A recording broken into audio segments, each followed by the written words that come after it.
ក៏មកកាន់វគ្គព័ត៌មានសេដ្ឋកិច្ចជាបន្តទៀតក្រុមហ៊ុនវិញគឺបានប្រគល់នៅរង្វាន់ប្រចាំឆ្នាំ2014ដល់ភ្នាក់ងារវិញឆ្នើមនិងដៃគូអាជីវកម្មដ៏ឆ្នើម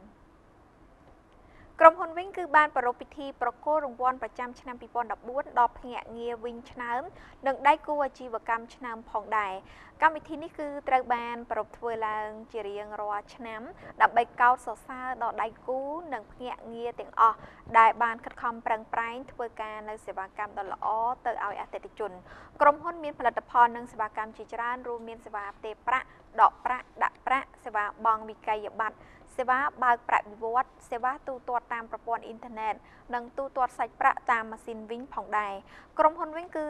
បានថ្លែងអំណរគុណយ៉ាងជ្រាលជ្រៅដល់ភ្នាក់ងារវិញនិងដៃគូអាជីវកម្មក៏ដូចជាអតិថិជនទាំងអស់ដែលបានគាំទ្រនិងប្រើប្រាស់នៅសេវាកម្មរបស់ក្រុមហ៊ុនវិញលើសពីនេះទៅទៀតគឺក្រុមហ៊ុនវិញនឹងនាំយកនៅសេវាកម្មនិងផលិតផលថ្មីៗដើម្បីបំពេញតម្រូវការជូនអតិថិជនឲ្យបានកាន់តែប្រសើរឡើងថែមទៀត